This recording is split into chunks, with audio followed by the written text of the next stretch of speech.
যেখানে শিক্ষার যাতে হয়, শিক্ষা ভালো শিক্ষা সুশিক্ষা দেওয়া যায় সেটা আমরা চাই। লোকজন তো বলছে এই জায়গাটা দেখিয়ে বলছে বাবরি মসজিদ করবে। না না, রে তো জায়গার মালিক তো আমি, আমার মসজিদ।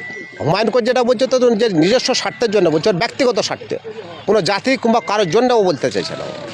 আমরা একটা স্কুল করার চিন্তা ভাবনা আছে, সেই প্ল্যান নিয়ে আমরা কিনেছি। যদি ভবিষ্যতে সেরকম হয় আমরা একটা স্কুল করার, এখন তো চাষবাস এখন চাষবাস করছে। এখন এখানে বাঁচবেন মসজিদ, তবে জায়গা তো আমার, আমি তো জায়গার ওনার। ও তো ব্যক্তিগত স্বার্থের জন্য এটা করে বেড়াচ্ছে। ওনাকে জিজ্ঞেস করেন তো ল্যান্ডটা কোথায়, কার সাথে ল্যান্ড কোথায় পেলো, কীভাবে কোথায় পেলো। ও যেটুকু করছে ওর ব্যক্তিগত স্বার্থের জন্য করে বেড়াচ্ছে উনি, ওনার তো কোনো নাই। এখানে লোকাল আমার পাড়াতে আজকে একটা মসজিদ হয়েছিল, ওখানে জালসাই ওখানে ইনভাইট করেছিল। সে ইনভাইট করে ওখানে এসেছিলো, ওয়াদা করে গেছিল যে 50,000 টাকা মসজিদে কাজ করার জন্য দেবো। আজকে 5 বছর হয়েছে, ওখানে 1 পয়সা দেয়নি। এইরকম আমার এলাকাতে মসজিদ মাদ্রাসারও অনেক ওয়াদা করা আছে, এখন পর্যন্ত 1 টাকা ওখানে দেয়নি। এখন পর্যন্ত 1 টাকা ওখানে কোথায় দেয়নি। সমস্যা হয়ে গেছে আপনার। হ্যাঁ, এতে সমস্যা হচ্ছে এখানে আপনাদের মতো মিডিয়া আসছে, হাজার লোক আসছে। সমস্যার জন্য আমাকে এই জায়গাটা ঘেরতে বাধ্য হচ্ছে হবে। এখানে হাজার লোক এসে জিজ্ঞেস করছে যে এখানে মসজিদ হবে, মসজিদ হবে। এখানে মসজিদ কী দরকার আমাদের? এখানে তো পাশে একটা মসজিদ আছে, এখানে আমাদের তো হাজারো মসজিদ। 6 তারিখে এখানে শিলান্যাস করার কথা, তো সে এখানে কোথায় শিলান্যাস হবে? এই জায়গায় তো আমার, কোথাও কিচ্ছু হবে না এখানে। ও তো চিটার একটা মানুষের সাথে চিটিং করছে, মানুষের আবেগকে নিয়ে খেলা খেলছে এখানে। ওখানে বাবরি মসজিদ বাদ দিয়ে ও তো নিজের মসজিদ বলতে পারতো। ও তো মমতা ব্যানার্জিকে ব্ল্যাকমেল করতে চাচ্ছে, গভর্নমেন্টকে চাইছে যে মমতা ব্যানার্জি কোটা মুসলিম হুয়ানের পক্ষে আছে, ও তো সেটা জানাতে চাইছে। ওখানে কালকে একটা মন্ত্রী দেখ, নাহলে জেলা সভাপতি, নাহলে রাজ্য সভাপতি করে দেখ, সব কিছু ঠিক হয়ে যাবে। তাহলে অত যেহেতু মুসলিমদের অত হিতাঙ্কি কি, তাহলে 2019 সালে আপনার বিজেপির প্রার্থী কী করে হলো? বিজেপিটা কী করে করতে গেল উনি? কালকে তো আবার আজকে এখান থেকে আর পয়সা কামানোর রাস্তা পাচ্ছে না, সেই জন্য আবার কাল থেকে বেরিয়ে পালাবার জন্য এটা ব্ল্যাকমেল করে বেড়াচ্ছে।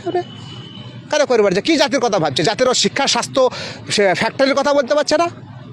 মুসলিমরা 70%, 30% হিন্দু, এইসব কথা বলে পারছে। তার যেখানে 30% মুসলিম আছে, তাদের কী পরিস্থিতি হচ্ছে, তারা কী দুর্গতি। যদি জাতির কথাও চিন্তা করো, এখানে আমরা 70% আছে বলে সে বলছে যে আমরা 70, ওরা 30।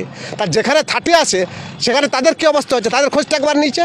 তাহলে এদের এইসব কথাবার্তা, রাজনীতি, উস্কানিমূলক কথা বলার জন্য আমাদের মুর্শিদাবাদের লোক, ম্যাক্সিমাম লোক বাইরে কাজ করে, বাইরে রাজ্যে, উড়িষ্যা, বিহার, মধ্যপ্রদেশ, সব জায়গাতে থাকে। গোটা ভারতবর্ষে আমাদের লোক পড়ে আছে। তারা এই কথার জন্য তারা অপমানিত হচ্ছে, লাঞ্ছিত হচ্ছে, মার খাচ্ছে। ওখান থেকে ফিরে আসছে এদেরকে। তো সেটা তো তাদের কথা বলছে না। তা সেটা ভাবুক, যদি সে জাতির কথাই ভাবে, তাহলে সেখানে মুসলিমরা তো মার খাচ্ছে। এখানে তারা মুর্শিদাবাদের এই নাম শুনে বলছে যে ওরা 30%, আমরা 70%, তাহলে 30% এখানে হিন্দুরা খুব অত্যাচারিত হচ্ছে।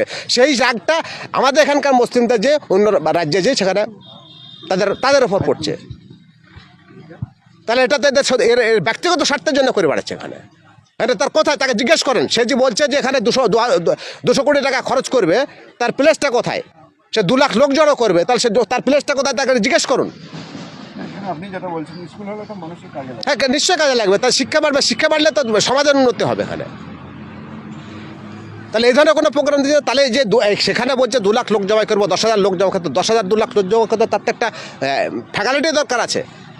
তার জায়গাটা কোথায়, কী সে? তার সবটাই তো ব্ল্যাকমেল করছে মানুষকে। তার সাধারণ মানুষের তো বাবরি মসজিদকে সত্যি মুসলিমদের একটা আবেগ আছে, আবেগ কাজ করবে, সেটা ঠিক আছে। কিন্তু সেই আবেগকে নিয়ে উনি তো খেলছে, উনি তো ওনার ব্যবসাটা করছে, উনি চাইছে যে আমাকে মমতা ব্যানার্জি ডাকুক। মমতা ব্যানার্জিকে স্যার ব্ল্যাকমেল করতে চাইছে উনি এখানে। তাহলে এত বড় কাজ একটা গোটা ভারতবর্ষে যে একটা এইসব একটা সম্পাদকীয় সুকালি করছে, তাহলে তাদের একটা সাধারণ বিবেক বোধ না যে সাধারণ মানুষগুলো করছে, খেটে খাওয়া মানুষ যারা আমাদের রাজ্যে বাইরে কাজ করছে, তাদের কী পরিস্থিতি হবে? যদি জাতির কথাই সে ভাবে, তাহলে তো তাদের কথা আগে ভাবতে হবে। তাদের সাধারণ লোক, আমরা কটা লোক বাড়িতে বসে কাজ করে, আমাদের কেউ না কোনো কর্মসূত্রে, কেউ ব্যবসা করছে, কেউ লেবার করতে যাচ্ছে, কেউ ফেরি করছে। তা সেই সব লোকগুলো যে অত্যাচার হচ্ছে, আমরা যে বিগত 1 বছর থেকে দেখে আসছি যে অত্যাচার তো হচ্ছে। তার জন্য তো একবার পাশে দাঁড়ানো এসে তাকে তো দেখে নিয়ে যে পাশে দাঁড়াচ্ছে যে তোমাদেরকে কেন মেলো কী করছে।